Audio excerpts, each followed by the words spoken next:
जाताय तोत्रवेत्रैकपाणये ज्ञानमुद्राय कृष्णाय गीतामृतदुहे नमः. Hare Krishna. Welcome back to the Bhagavad Gita Bhakti Shastri course. We are in the 15th chapter of the Bhagavad Gita. We are discussing currently the Jnana section, and in this section Krishna is systematically establishing how Jnana culminates in Bhakti. So in the 13th chapter he talked about the 6 items: Purusha, Prakriti, Jnana, Gyeya, Kshetra, Kshetrajna, and based on that he explained how Bhakti is the ultimate goal of life, how it is by Bhakti that one can understand gain a proper understanding of this, and that was elaborated further in the 14th chapter through the analysis of the 3 modes of material nature, by which it was understood that if one wants to transcend the modes, one has to take shelter of devotional service, and the devotional service ultimately culminates in understanding that Krishna is the support, the foundation of Brahman. Now, after this, after concluding the 14th chapter with emphasizing that Bhagavan is superior to Bhakti, then Krishna elaborates on that theme in a different way. He elaborates on the theme of how Bhagavan is the ultimate reality by emphasizing how Bhagavan is the ultimate is the Purushottama, is the greatest person. So this chapter is called as Purushottam Yoga. As Prabhupada translates it, the yoga of the Supreme Person. So let's look at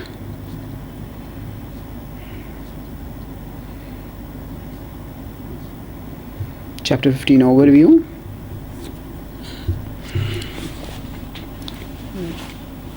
So verses 1 to 6 are attain liberation by detachment, and for this the example of the metaphor of the upside down banyan tree is given. Then verses 7 to 11 say that okay, if one does not attain liberation, then what will happen? There will be bondage and transmigration. Now in verses 12 to 15 thereafter is okay, if you want to get out of this bondage and transmigration, how will that happen? That is by Krishna's mercy. So we see, while we are transmigrating material existence, how Krishna assists us in our material existence and in our spiritual endeavor. That is talked about in verses 12 to 15.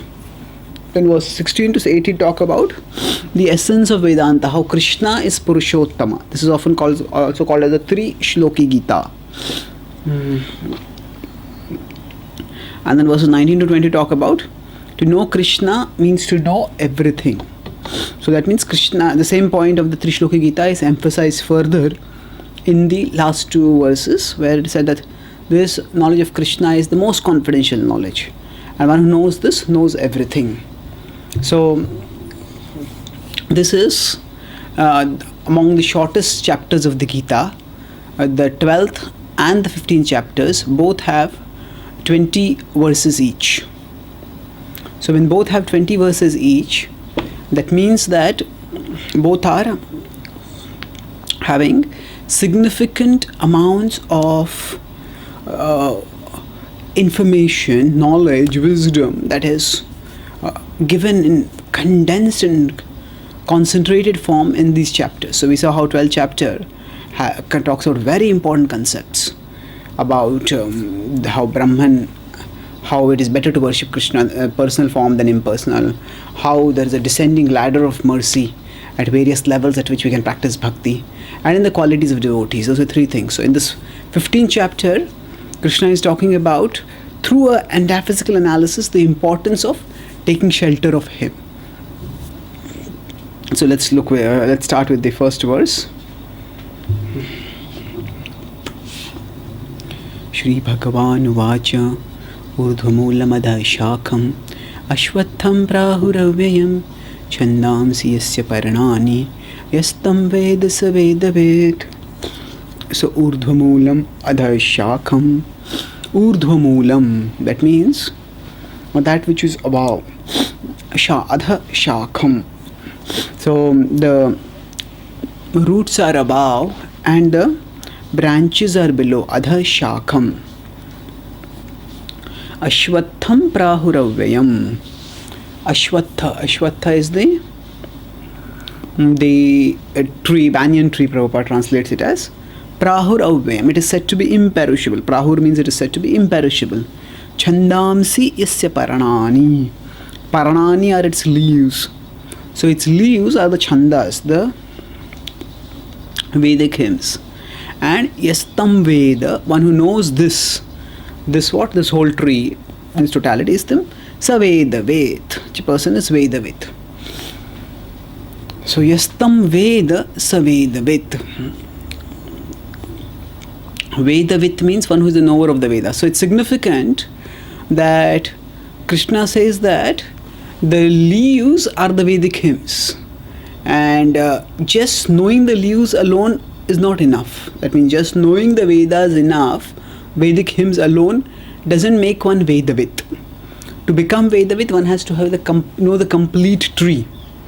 So Krishna has also earlier talked about how Traigunya Vishaya Veda Nistraigunya Bhava Arjuna. In 2.45 he said that the Vedas talk about things within the three modes, so go beyond the three modes, O Arjuna. Similarly, he has talked earlier about how Shabda Brahma Ativartate, the transcendentalist who is going on a multi-lifetime journey, when comes close to perfection, Krishna explains in 6.43 and 44, that such a person is attracted spontaneously by the principles of spirituality and goes beyond karma kanda, goes beyond the range of fruitive activities which are talked about in the Vedic literature. So therefore, Vedavit means one who is the knower of the Vedas. The one who is the knower of the Vedas should not just know the Vedic hymns. They are only the leaves within the tree. But the leaves are only one part of the tree. Along with the leaves, there are so many other parts. And all those other parts which are there with the leaves, they all help in, they all comprise the tree. And to understand the tree, understand its purpose, understand its nature, that is, the one who knows that is the knower of the Vedas.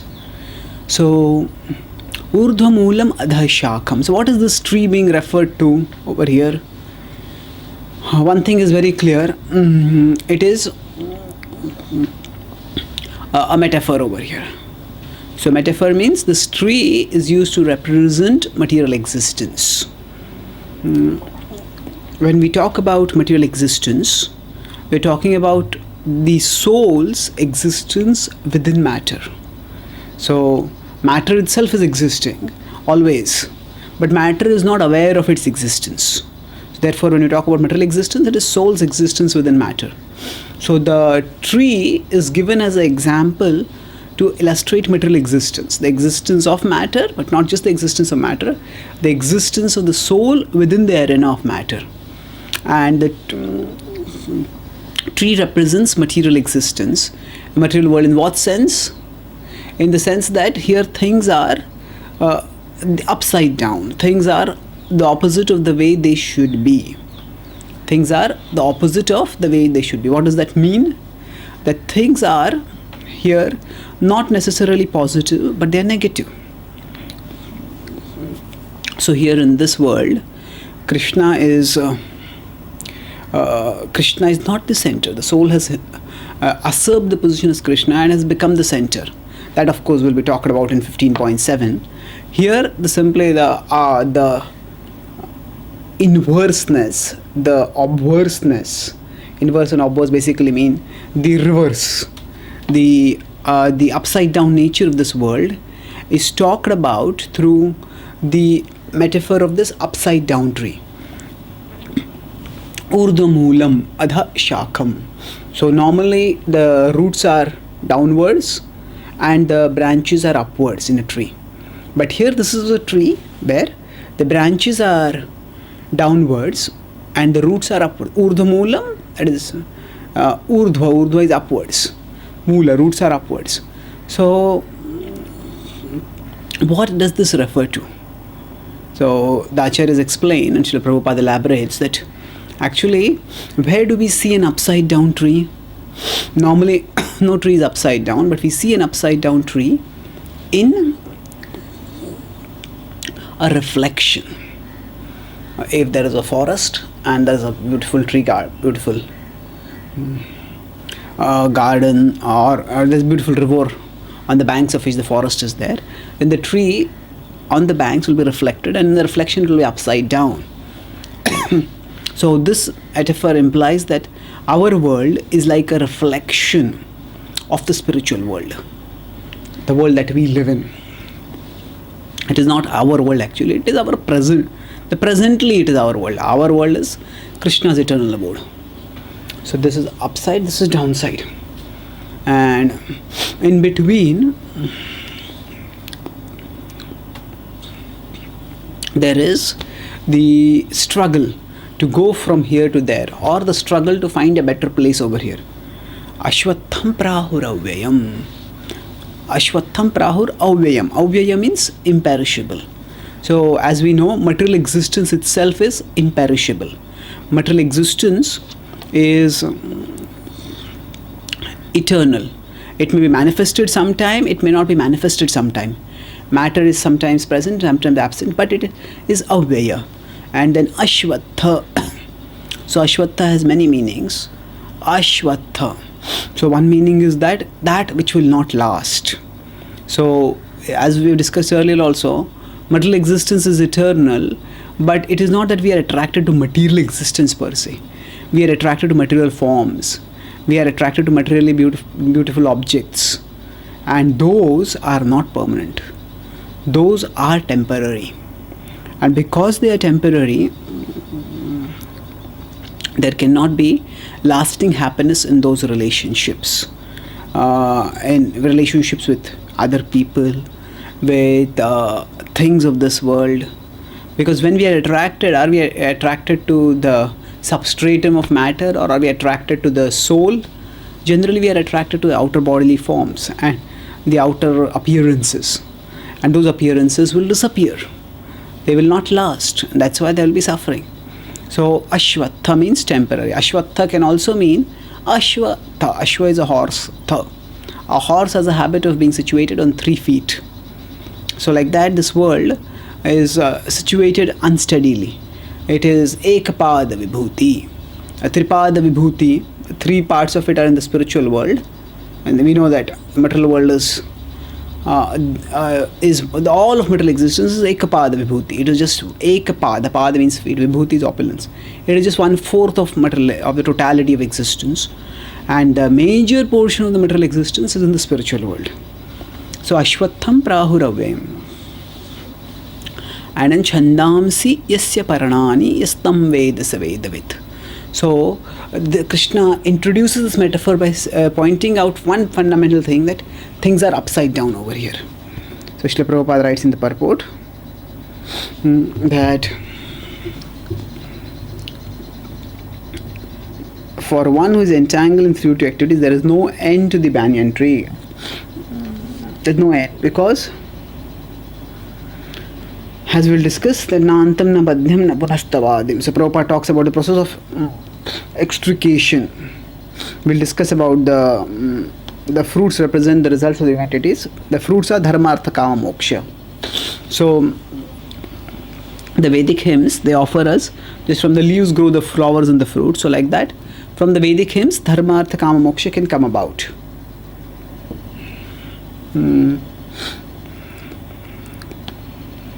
So Prabhupada writes that desire is the cause of things being situated in this reflected material light. Desire is the cause. Desire is the cause of things being situated in this reflected material light. So there is desire, and then there is this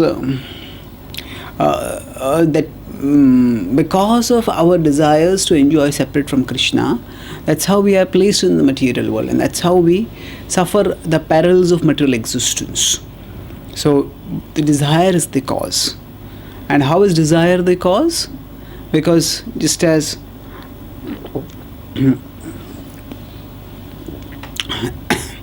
one needs to look away from the substance, to the real tree, to the reflection.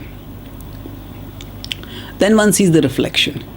So similarly, the soul who desires to enjoy separate from Krishna, who has a desire to be bound, to rejoice and to delight in matter and material things, that soul, that misdirected desire causes material existence. And after that,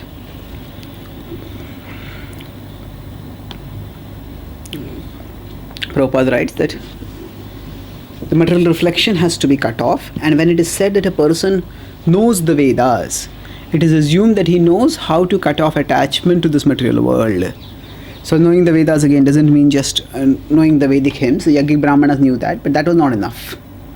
One has to know how to cut off one's attachments to this world.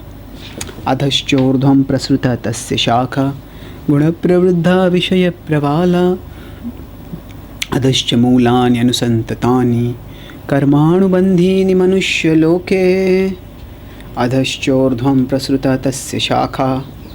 So adhascha ordhvam, that means that adha is downwards. Now Krishna is telling that things are not so simple over here. Actually, it's not just a matter of the things being here upside down, but actually things go up and down also. So just as so some branches go upwards and some roots go downward also. Adhascha urdhvam prasruta tasya shakha. So the branches, the branches primarily, not about the roots over here. The roots are upwards, but the branches go upwards as well as downwards. Adhascha prasruta tasya shakha. Now what does this represent? The roots going upward and downwards? Actually, this represents how the living entity can move up and down in material existence. The creation has begun from Brahma. So the roots are up, and from there things are moving downwards. So Brahmaji is the first created living being, and the individual souls are also in a relatively pure stage, but from there they fall, and then they stay on in material existence, and they go through various species and various directions. So within their transmigration trajectory, that trajectory can go downwards, it can go upwards. So the branches here represent how the tree expands. So that's why adhascha urdhvam prasruta tasya shakha. The shakha can move upwards, shakha can move downwards. Guna pravriddha vishaya pravala. Guna pravriddha, so they're nourished by the modes. So this is the connection between the previous and this chapter. Every tree needs water for nourishment. So what is the nourishment? They are developed through the modes, in the form of the modes. So we choose particular desires, and when we choose those desires according to the three modes, then accordingly our material existence expands. Accordingly we move forward in life. So adhash guna pravriddha vishaya pravalha. Vishaya pravalha means that Vishaya is the sense objects. Pravala is the twigs. So Vishaya Pravala refers to that. The sense objects are the twigs. And Karmanubandhi Adhascha Mulani Anusantatani. So Adhascha Mulani Anusantatani, Krishna says down later on that the roots also go downwards. What does that mean is that the whole tree is very complicated. So now when we use the word root, we use it in many senses. One is the root means from where things begin, isn't it? That's one. So what are your roots? That means, okay, where were you existing earlier? Where were your ancestors existing? Where is the root of the tree? So we will look at, okay, deep downward, that is the root. So the root indicates that where we are, where we have come from. Now if we look at ourselves, we could say our roots are in the spiritual world. We all belong to the spiritual world. Other understanding is that actually our roots are also in the roots of all our actions are in our desires. So because as it said, thought is the ancestor to the deed. The thought is the seed of the deed. So what we have to do is, if we have to change our thoughts if we want to change our actions. So if we want to change our actions and we want to change our thoughts, but conversely, what happens is, if we do certain actions, they affect our thoughts also. So in that sense, the roots are the conceptions that we have, which make us act in particular ways. They also change. So they also go upwards and they also go downwards. So we go by our karma upwards and downwards as per our good and bad karma. That is, of course, the reaction that we get. The other reaction is also that our own inner conceptions change based on how we act. Sometimes we act positively, sometimes we act negatively, and accordingly we also go up and down. So adhascha moolani anusantatani karmanubandhini manushya karmanubandhini. A person becomes bound by karma. Manushya loke is in material existence. So, in human existence. Manushya loke. Karma anubandhini.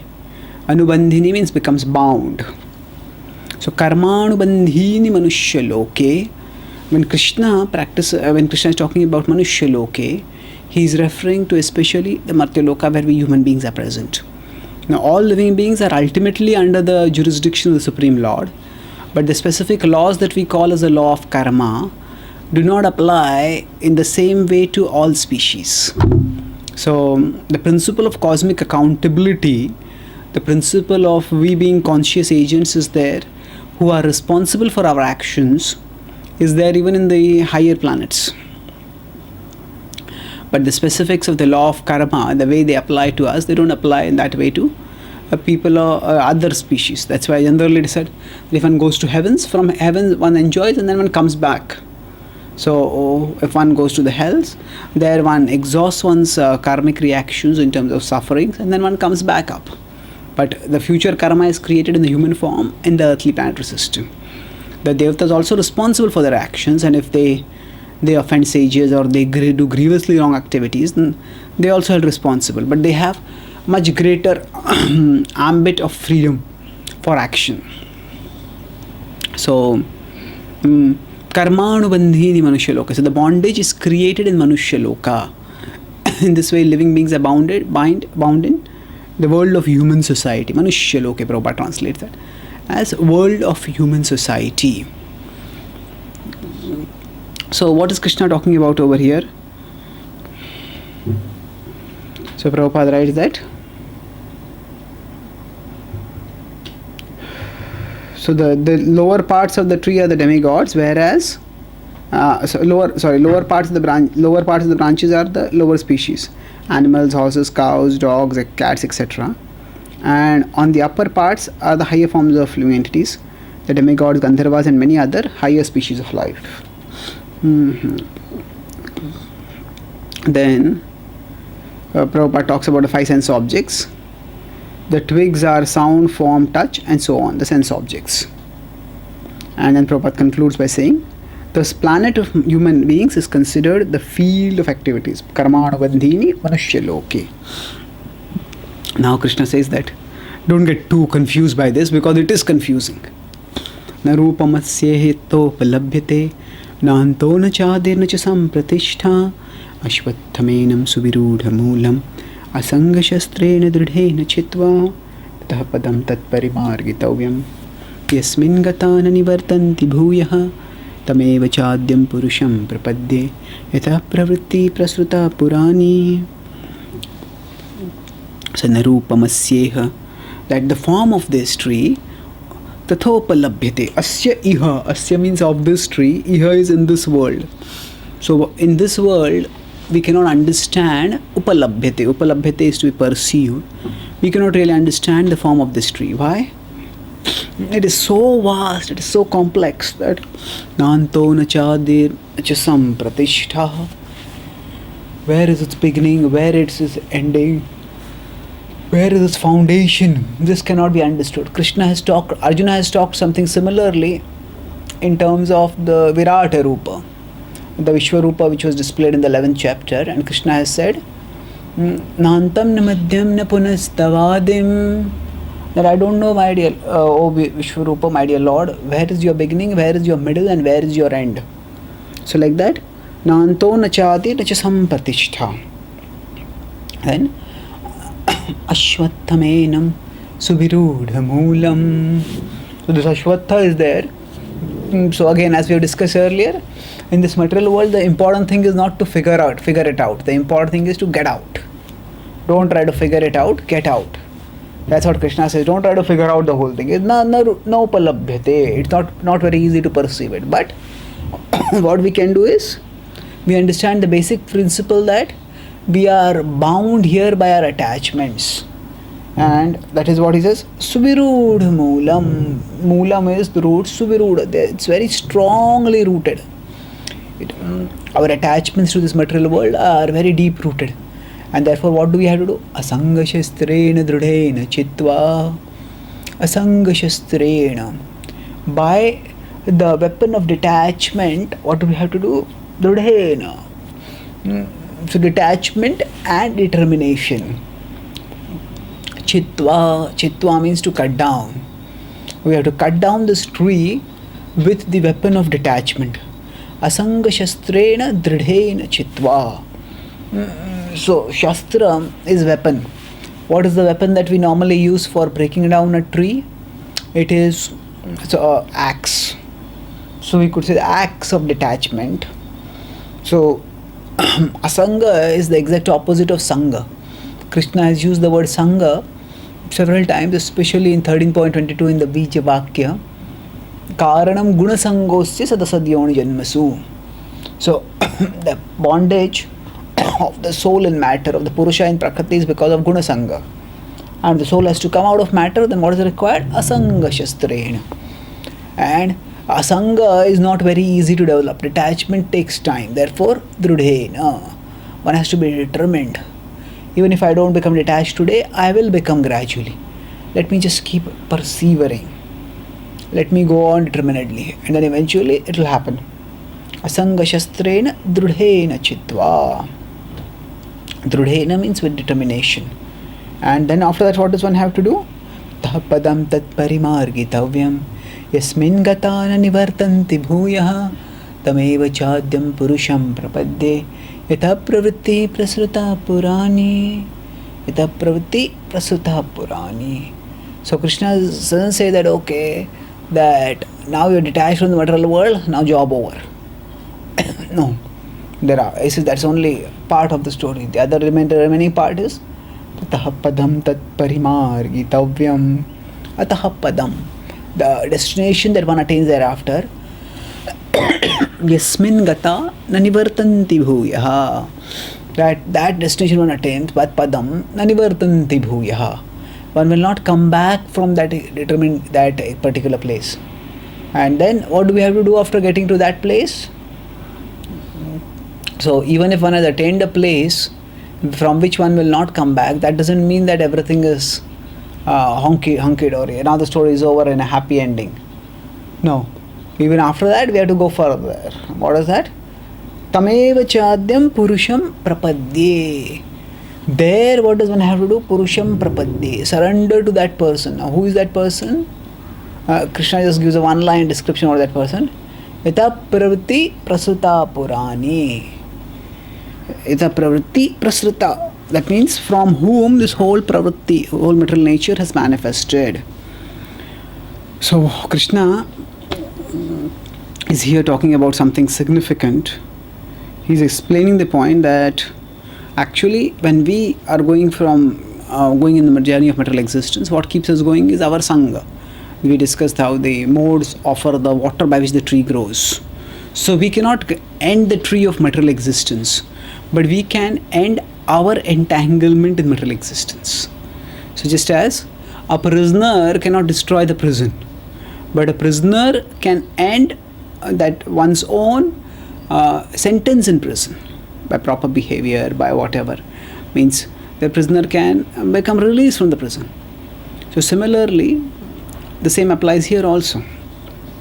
That asanga shastrena dridhena chitva. So what do? We cut off our attachment to this world. So it's very important. What are we doing? we are cutting our by detachment, we are cutting off our shackles. What we are cutting off what binds us to this world.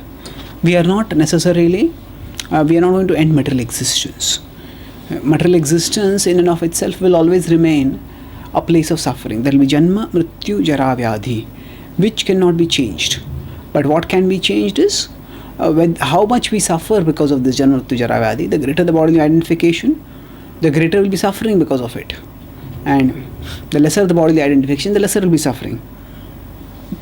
Yasmin Gata, and so Tatah Padam Tat Parimargitavyam.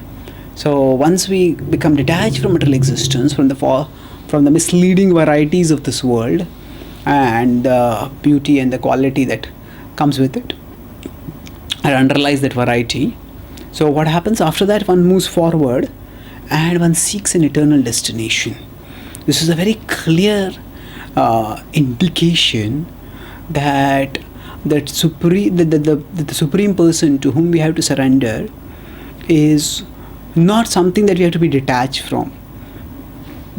The Mayavadi idea is that, okay, use the concept of Ishtadevata.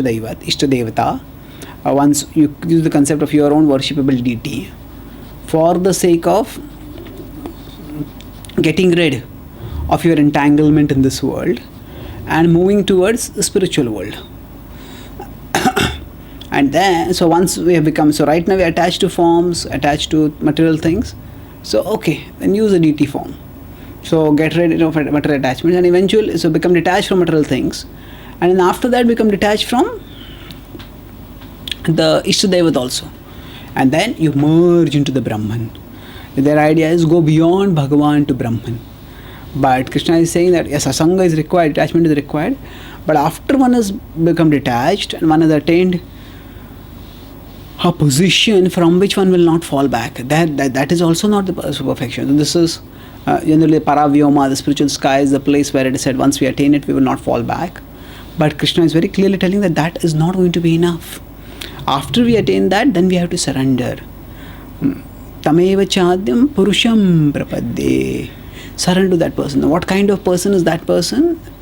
Just one significant line is Yasmi Yataha Pravati Prasuta Purani. That since time immemorial it has been explained that it is actually the whole material nature is coming through him, is manifesting through him. Yataha Pravati Prasuta Purani. Srila Prabhupada explains that the word asanga is very important because attachment for sense enjoyment and lording it over the material nature is very strong. So it's not easy to become detached. And Prabhupada explains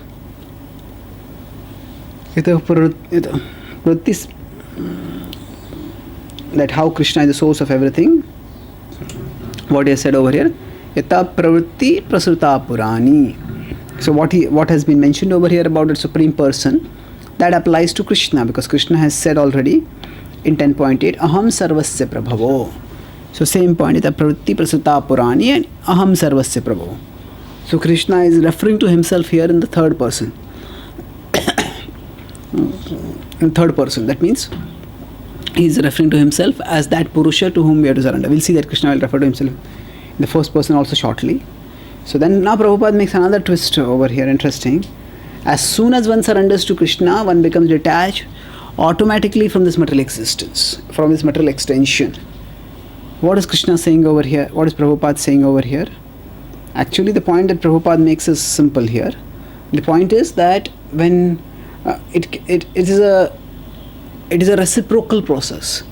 So we surrender to Krishna, so we become detached from this world and we surrender to Krishna, or we surrender to Krishna and by that we become detached from the world. Both are possible. So one is the gradual process, we struggle to detach ourselves from this world, and when we succeed in detaching ourselves from this world, then we find out, okay, what is the reality beyond this world?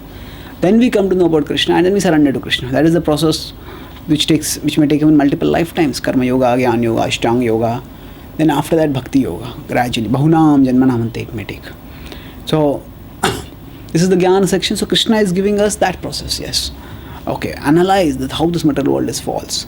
And after you become detached from the falsity of this world, then do not become attracted to the false pleasures of this world. Do not become attached to the false pleasures of this world. And then thereafter, one can turn towards finding out what is the reality beyond this world.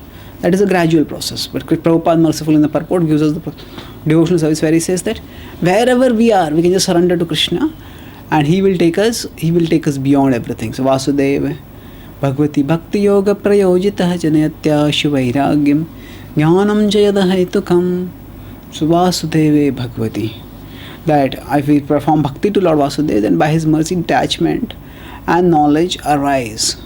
The knowledge that arises is called causeless because that knowledge does not require any material cause to be assimilated. That means it's not that to understand this knowledge one has to be super intellectual or something like that. No, one just has to have a receptive heart and one understands, and thereby one moves forward. So after talking about surrender to that supreme person, so right, that means now what Prabhupada is saying is wherever we are, it's not that we have to be detached in order to surrender. We just from the beginning, wherever we are, no matter how attached we are, we just start the process of surrender, and eventually we will attain perfection. So now Krishna will conclude this description about the material existence using the metaphor of the tree with one verse which elaborates on the process of surrender. Nirmana moha jita sanga dosha adhyatma nitya vinivritta kamaha dvandvair mukta sukha dukkha sangair gacchantya mudha padamau mayam tad. Nirmana moha. Nirmana moha.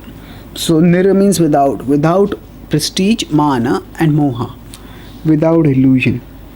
Nirmana moha ita sanga dosha. Having conquered a dosha, false, ita sanga dosha. Then adhyatma nityaha. In spiritual knowledge, one is situated in eternity. Vinivritta kamaha. Vinivritta kamaha means given up loss. Prabhupada writes with this dissociated. Disassociated. That means the word we have seen the word vritti. Vritti means inclination. Nivritti means going against one's inclination, giving up. In the Vedic, in the traditional Vedic conception, there are two paths. There's the pravritti marg and there's the nivritti marg. So pravritti marg is the path of attachment, and nivritti marg is the path of detachment. So it's roughly can be equated with karma kanda and karma sannyas, giving up activity and practicing jnana yoga, or basically practicing path of transcendence, where it's disengaging oneself from this world. So pravritti and nivritti, both these are there. But beyond pravritti and nivritti is bhakti. So bhakti involves being in the world but fixing the heart on an object that is beyond this world. Vinivritta kamaha. So here what we have to do, we don't have to renounce the world, but we do have to renounce the desire to enjoy the world.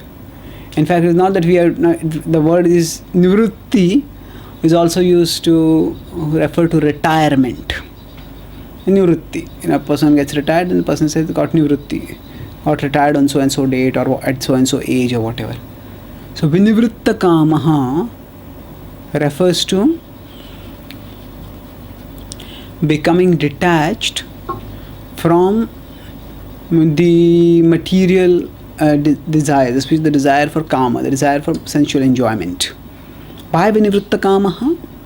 Because it is the desire for material enjoyment that binds the soul. Prakriti-sthahi bhunkte prakriti jan gunan. We discussed in 13.22 why is the soul situated? Prakriti-sthahi, because bhunkte, desire to enjoy. So just like a person watching a movie, and once the person starts watching the movie, all the emotions of the movie start coming upon the person. Anger, fear, terror, joy, whatever. emotions are there, they will all come about. But when one is no longer desiring to watch the TV, then those things will not come out. So as long as we want to enjoy material existence, so many of these material emotions overwhelm us. But so vinivritta kamaha, we give up our entanglement with material desires, then we become detached. Dvandvair vimuktaha sukha dukkha sangyair. Dvandvair vimuktaha. So one becomes detached from the dualities. Mukta sukha dukkha sangyair. That means one stays equipoised amidst happiness and distress. And the person who can do this, Vachantya mudha padamau vayam tad. Such a person is amudha. Such a person is unbewildered. That person is well situated, is not caught up in the material energy. Material energy makes us mudha. But the person who is situated having this consciousness is amudha. And that person, padamau vayam tad. That person will attain the eternal destination, padamau vayam tad. So what is this padamau vayam? The padamau vayam has been described earlier as the imperishable destination. That is, will be mentioned in a couple of verses later also, as Krishna's personal abode. Krishna is referred to this padamau vayam earlier in the 8th chapter. There are several places it has been referred to, but in the 8th chapter it is referred to as, in 2-3 verses, 8.21, 22, 23, it is referred to as avyaktaksharityuktas tamahu paramam gata yam prapyana nivartante tadhama paramam mama. Tadhama paramam, that is my abode. What is the nature of that abode? Avyaktaksharityuktas tamahu paramam gata. This is a supreme destination. It is unmanifest. It is imperishable. Avyakta akshayityuktas. So that supreme abode can be attained by surrender. So this verse is an elaboration of the previous verse, where in the previous verse it was stated that Tameva chadyam purusham prapadye. One has to do prapadye. One has to surrender to that absolute truth. So how that surrender is to be done is explained in this verse. Now, nirmana moha. Now Prabhupada explains each of these things in his purport. First he said the surrendering process is described very carefully. The first qualification is that one should not be deluded by pride. Nirmana. Why nirmana? Because one recognizes that actually I am being kicked by material nature. Material nature is making me dance like a puppet. So I think I can do this, I can do that, but actually I am so fragile, I am so powerless. I am just being made to move like a leaf tossed in the waves of material nature. So therefore I have to go beyond these waves. With waves of material nature, and that happens when I get an anchor that is beyond the reach of these waves. That anchor is the Supreme Lord. So, we need to be strong enough to admit that we are not strong enough. We need to be strong enough to admit that we are not strong enough. Many people think that being strong means never admitting any weakness. Yes, no problem at all. I'll just stay calm and stay. I'll put on a profile, unflappable profile, as if nothing can disturb me. So, yes, in some services, in some professions, even one can put on a face like that if that is required. But the point is, we cannot stay artificially. We can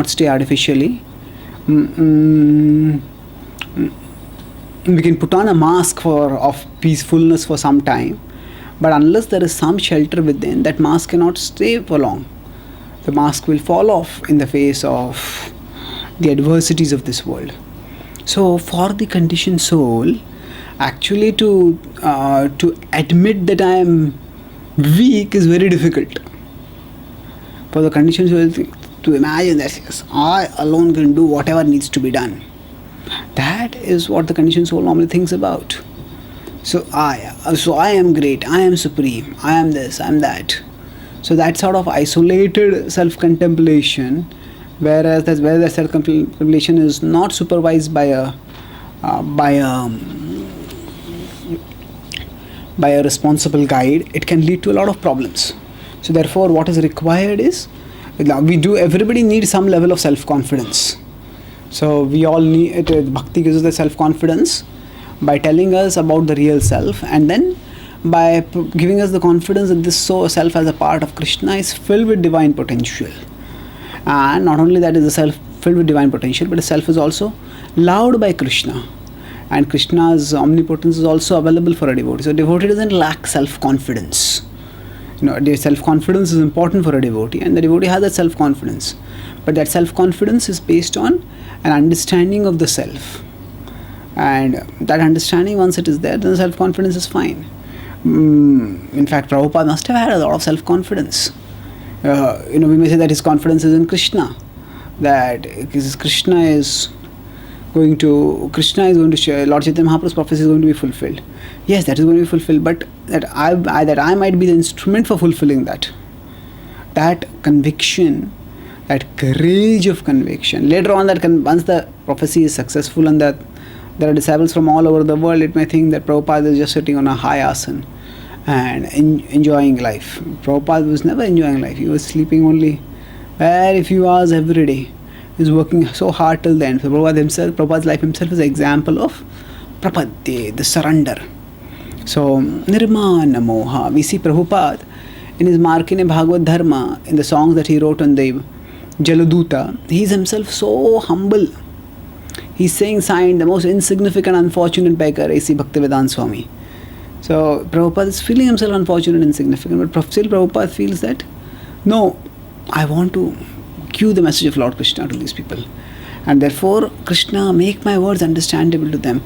Make me dance according to their tune. Please manifest as the Shabda Brahman and participate in the revival of the spiritual happiness, in the revival of our awareness of our spiritual identity, and in the reconnection of our heart with Krishna, where the reconnection becomes the source of unlimited happiness.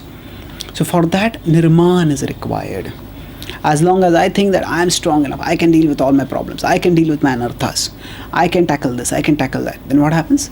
Nirmana. One cannot really be there to help each other. One cannot really be there to seek help of anyone, what to speak of Krishna.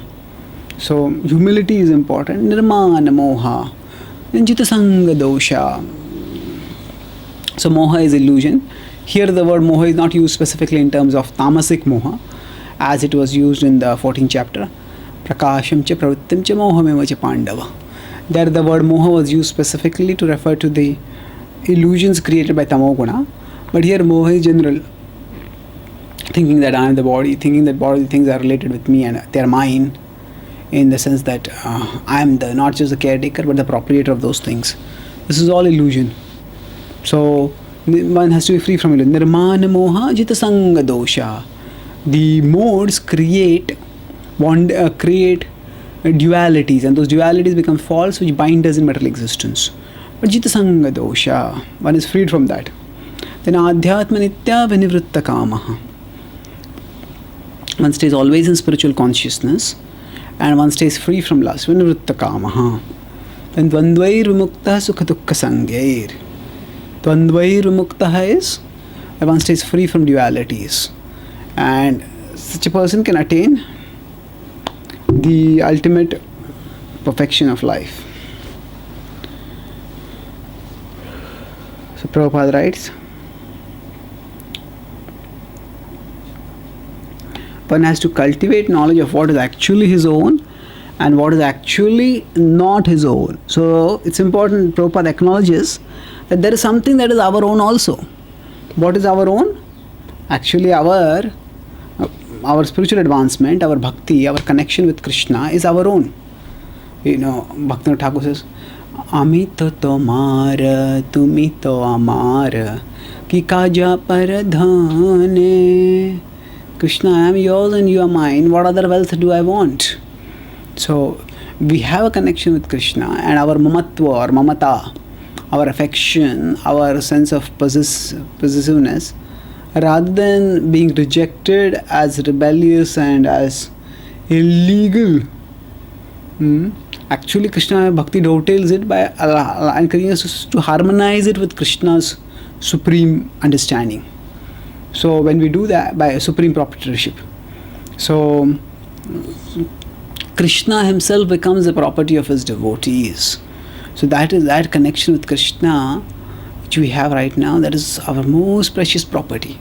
All the other wealths will come and go, but this wealth, if we maintain throughout our life, then we will attain eternal existence by the grace of this wealth, by the grace of Krishna, that will come when we hold on to this wealth properly throughout our life, sincerely. So this is the process of surrender. Vinivritta kama is a significant word here. Retire, as I mentioned, retired. And nivritta is retirement. Vinivritta is totally retired. That means no chance of coming back. Vinivritta kama. Vinivritta kama. Completely retired from material existence. Dvandvair vimukta sukha dukkha sangair.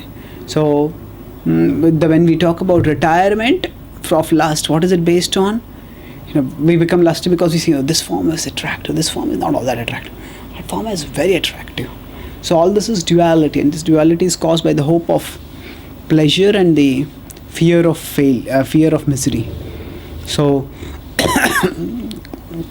we have to convince ourselves that I'm done with lust now. That lust can never make me happy. Lust is worse than my worst enemy. Especially when the lust makes me act in anti-devotional, anti-spiritual ways. So therefore, once I understand, it's Vinivritta Kama, I'm done with lust, nothing doing. The Vedic culture does not encourage divorce, but actually it does encourage divorce of the soul from matter. That is a divorce which is essential for our happiness. Divorce, the bondage of the soul to matter. Rip it apart. And that will lead to supreme liberation. So now Krishna will start talking about himself in the first person. So natad bhasayate suryo natad bhasayate suryo nashashanko na pavakaha yad gatva na nivartante tad dhama paramam mama natad bhasayate suryo. That abode, which is talked about in the previous verse, that this will be attained by surrender. So that is not illumined by the sun. Shashanko na pavakaha. It is not illumined by the moon or by the fire. Yad gatva na nivartante. That having gone there, one doesn't return back. Why? Tadhama paramam mama. That is my supreme abode. So Krishna is referring to himself in the first person over here. In the Purushottam Yoga, when he's focusing on the material world, he's talking about himself in third person. But when he focuses on himself, focuses on that which is beyond this world, then he talks about himself in the first person. So he says, that is my abode. So what is this indicating? That it is not illumined by all these things? It indicates that this abode is self-luminous. It does not depend on anything for its illumination. Now, it's not that the sun, moon, and fire are not there, or they are there in the spiritual world, but they are not needed. In this world, without those things, there will be darkness. And darkness will lead to confusion and helplessness. But in the spiritual world, there is no darkness. In the spiritual world, everything is self-luminous. So, but when the moon is there in the sky at the time of Sharad Purnima, that is simply to enhance the sweetness of the rasa. That is to enrich the background for the pastime, to make the setting of the pastime more wholesome, more appealing, and more enriching for that pastime. So it's simply the setting. So they are not needed for illumination. Sun, moon may be there, they are not needed for illumination. In this world, unlike that, they are needed. Now Prabhupada, interestingly, Pavakaha translates it also not as fire, but fire and electricity. Now somebody may wonder, there is no electricity mentioned. How can Prabhupada add electricity over here? So in the Ishopanishad, we discussed in one of the purports from the, Mundak Upanishad, there is a similar word, Natad Bhasate Suryo, Shashanko na Pavakaha, and there the word Vidyuta is also there. Vidyuta is electricity. So that is also mentioned elsewhere in the Upanishad. So in that sense, it's not wrong. But the point of this Prabhupada's translation is to make it clear that to convey the point. The point is that this is self-luminous, and because it is self-luminous, so therefore it does not need any other source of illumination. So that is the point. The point is not to split hair over details. So Krishna will say, oh, there is no fire over there, but maybe matchstick is there, maybe some other source of light is there. No, we can, if you want to just make a comprehensive, exhaustive list of all the sources of light, then that can itself be a long list. Krishna is not making a comprehensive listing of all the sources of light and saying that no, this is not there, this is not there, this is not there, this is not there, this is not there. That's not the point. Krishna is giving a generic list of the Krishna is making a generic statement, giving the major sources of light and saying that they are not needed in the spiritual world. So in the Vedic times, electricity might not have been so common. People when they wanted, they could use mantras also to create luminosity. But in general, today when people talk about light, most people don't think about the sun first. Most people think of the power switch first. Light means power switch. Light doesn't necessarily mean the sun. So electricity, of course, ultimately nothing but recycled sunlight. Without sunlight, none of our power plants, even if, not just solar power plants, but hydel power plants or thermal power plants, none of them could have existed if the sun was not there. So the pavaka, the electricity, is ultimately recycled solar energy. So in that sense also, it's not wrong. It is inclusive. So this is not an exhaustive list. This is a representative list that is inclusive of other things also. But along with that, an important point is that whenever a translation of an ancient book is done, then there are two aspects to balance. One is precision and the other is relevance. Precision means, okay, what does it precisely, accurately, technically mean?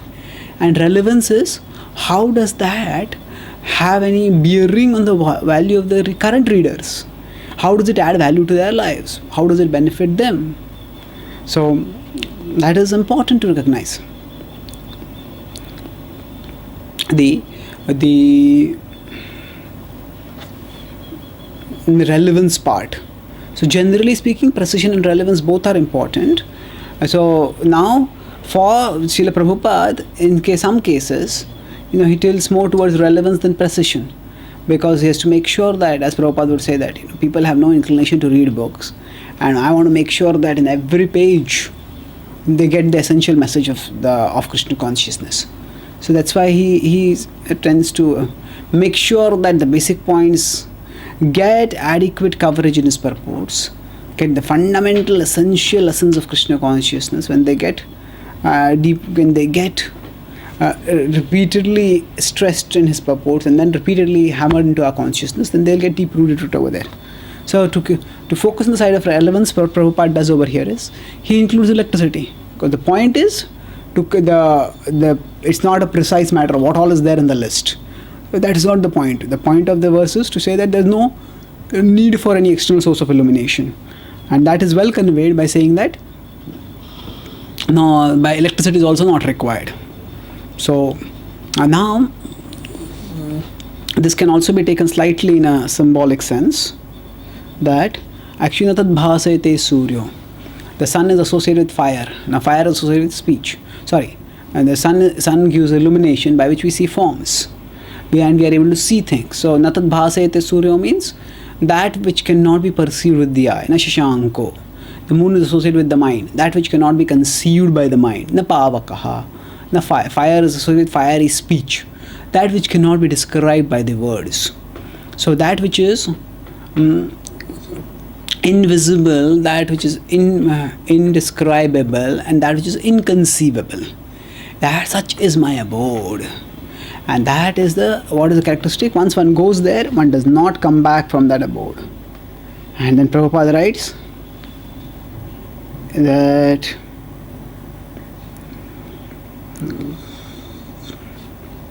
one should be captivated by this information. What is the information of the spiritual world?